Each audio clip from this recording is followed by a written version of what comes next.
Sir देखिए, election result market के लिए एक बहुत बड़ा इवेंट होते हैं। लेकिन कई बार क्या होता है, हम 6 महीने पहले और 6 महीने बाद किसी ऐसे मेजर इवेंट के बाद देखें तो मार्केट अपनी सामान्य चाल ही चलता है।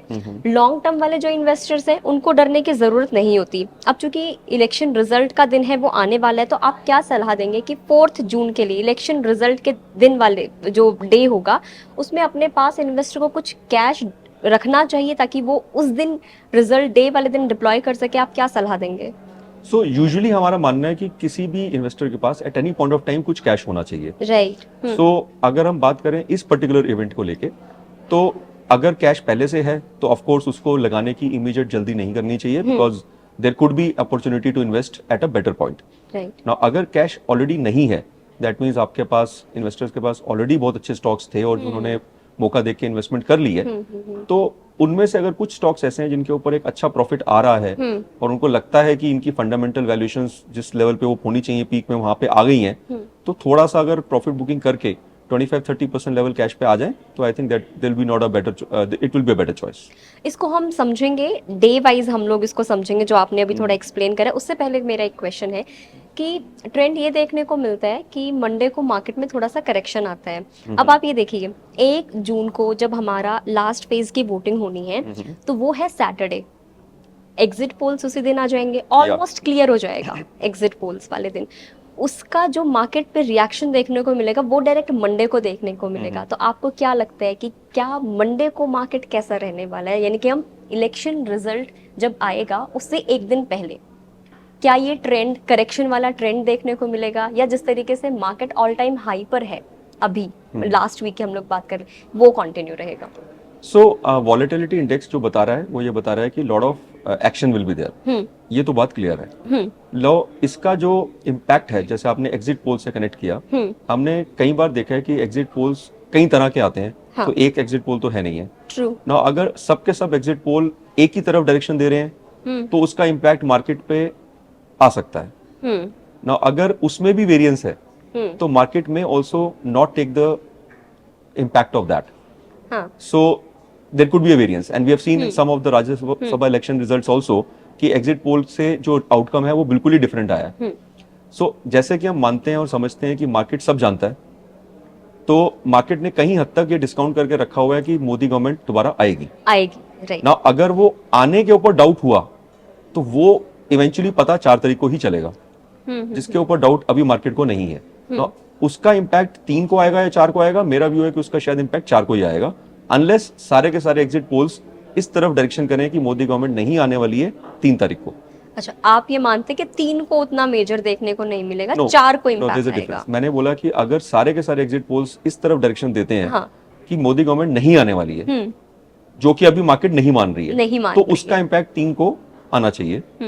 लेकिन अगर वहां पे भी वेरिएंस है और मार्केट ये मान के चल रही है कि मोदी गवर्नमेंट आएगी, तो उसका इम्पैक्ट शायद 3 को ना आए, फिर 4 को आएगा। 4 को तो एक्चुअल रिजल्ट से आएगा। 4, हाँ, राइट। अब चूंकि हम लोग ये जो इंटरव्यू रिकॉर्ड कर रहे हैं, वीडियो रिकॉर्ड कर रहे हैं सर के साथ, हम लोग 28 मई को कर रहे हैं। अब लोगों के पास 2 दिन का वक्त है। एक हो गया 30th का, एक हो गया 31st का, थर्सडे हो गया और फ्राइडे हो गया। तो डिफेंसिव और एग्रेसिव ट्रेडर्स को आप क्या सलाह देंगे? क्या उन्हें प्रॉफिट बुकिंग कर लेनी चाहिए इन 2 दिनों में, या फिर उनको वेट करना चाहिए 3 और 4 जून के लिए? आप क्या सजेशन देंगे ताकि जो भी इन्वेस्टर्स इस वीडियो को देख रहे हैं उनको एक सजेशन मिल जाए कि उनको एक्चुअल में क्या करना है? तो आई से कि फ्रेश पोजीशंस अभी अवॉइड करनी चाहिए, बिकॉज वॉलेटिलिटी लेवल बहुत ऊपर है। तो इस टाइम के ऊपर फ्रेश पोजीशंस लेने से पहले थोड़ा सोचना चाहिए।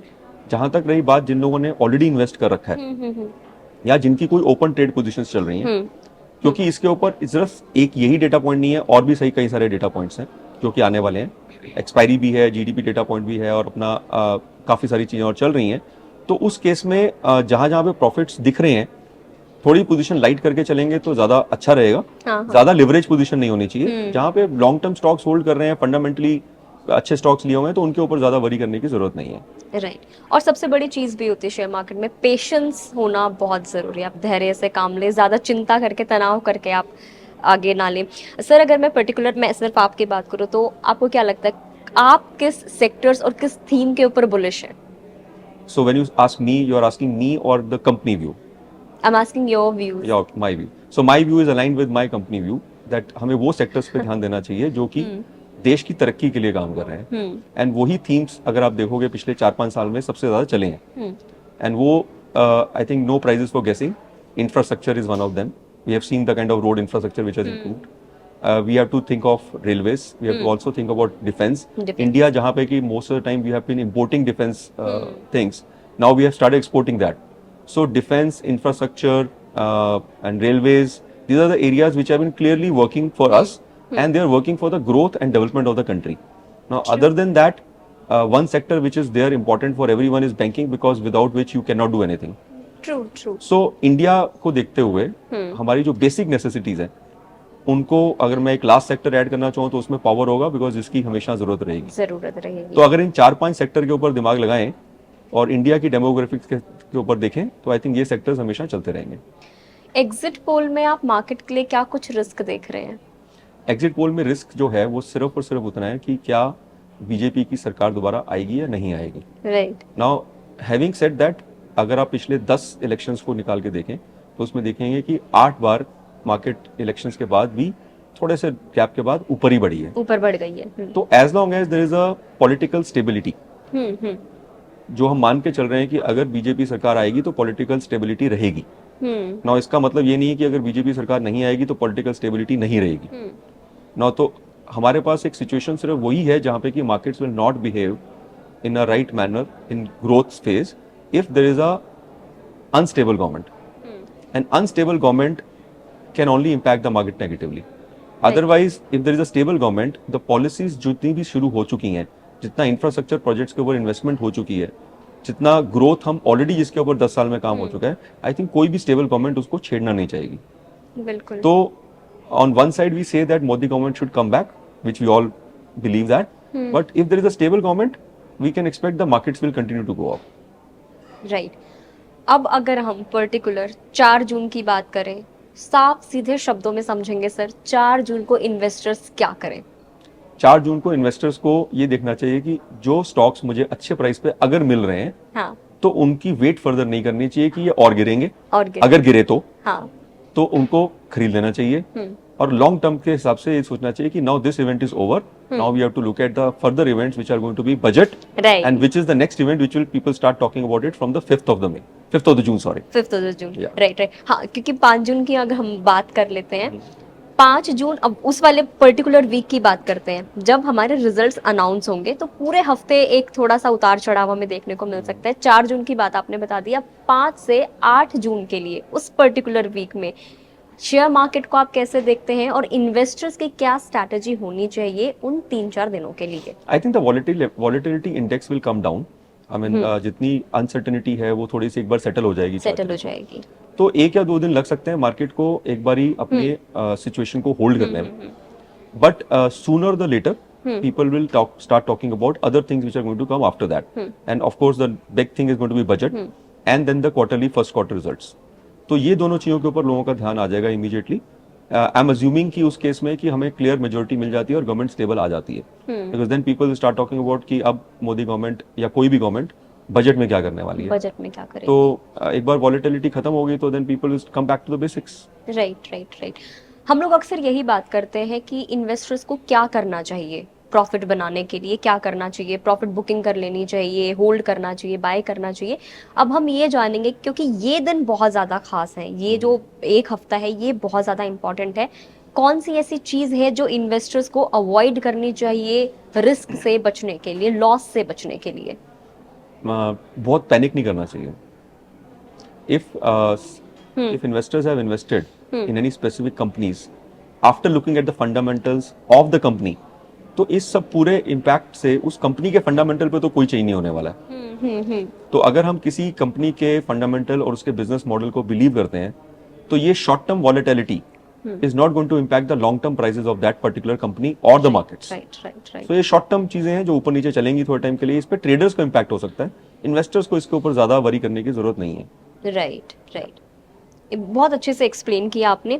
ब्रोकरेज रिपोर्ट्स भी हैं जो सामने आ रही है जिसमें बहुत सारी चीज़ें कही जा रही है. कोई कह रहा है 272 का लेवल टच होगा, कोई कह रहा है 300 पार, 400 पार तो अभी तक किसी ने नहीं बोला, जो कि मोदी गवर्नमेंट की तरफ से ना रहा है, लेकिन 330 तक का जो है वो चीज प्रिडिक्ट की जा रही है कि इतनी सीट्स आ सकती है। ऐसे में जो चीजें सामने आ रही है वो स्पेसिफिक शेयर्स को लेकर भी सामने आ रही है और सेक्टर्स को लेकर भी सामने आ रही है। अगर मैं ब्रोकरेज फर्म्स की रिपोर्ट को आधार मानूं तो इसमें है डिफेंस, जिसकी आपने भी बात की थी, इंफ्रास्ट्रक्चर की आपने बात की थी, इसके अलावा capital goods, metal and mining, इन सारे सेक्टर्स पर सारी ब्रोकरेज फर्म्स जो है वो काफ़ी बुलिश नज़र आ रही हैं। अगर मैं आपसे चूज़ करने के लिए कहूँ सर, आप कौन से सेक्टर को चूज़ करेंगे? सो जो मेरे सेक्टर्स थे वो मैंने पहले बता दिए, जिसमें थोड़ा ओवरलैप है ब्रोकरेज रिपोर्ट्स के साथ। It may not be same like anybody else, because I mean सबकी अपने अपने चॉइसेस रहेंगी। Right. बट अगर आप ध्यान से इसको हम दोबारा सेक्टर्स को देखें तो ये सारे सेक्टर्स कहीं ना कहीं ग्रोथ ऑफ द कंट्री के साथ लिंक्ड है, Right. कहीं ना कहीं इंफ्रास्ट्रक्चर से लिंक्ड है, तो कहीं ना कहीं इंडिपेंडेंटली सब एक दूसरे के साथ ओवरलैप है। तो आई थिंक हमें सेक्टर्स कोई भी हो, as long as they are working for the growth of the economy, उनके अंदर जो टॉप फ्यू कंपनीज हैं उनके ऊपर फोकस करना चाहिए एंड अपनी इन्वेस्टमेंट्स को थोड़ा लॉन्ग टर्म के लिए रखना चाहिए।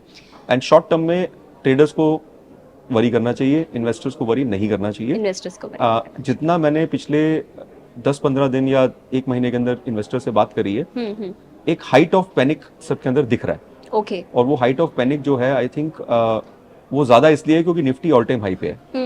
लोगों को हमेशा ऊपर जाती हुई चीज लगती है कि गिरेगी, और यही अगर निफ्टी अभी 21,000 पे होता तो लोग बोलते हैं कि ये बहुत अच्छा है तो अभी खरीद लेना चाहिए। हाँ। लेकिन हम हमेशा भूल जाते हैं कि ऊपर जाता हुआ निफ्टी और भी ऊपर जा सकता है। तो there is no reason that why we should think कि Nifty can not go beyond that. Right. Nifty आज 23,000 पे है, निफ्टी 25 पे भी जाएगा और 30 पे भी जाएगा। हाँ, राइट। तो इम्पोर्टेंट वो नहीं है कि वो ऊपर क्यों जा रहा है, इम्पोर्टेंट वो है कि वहां जाके सस्टेन करता है और कब जाएगा, और वो इवेंचुअली डिपेंड करेगा कंपनीज की परफॉर्मेंस के ऊपर।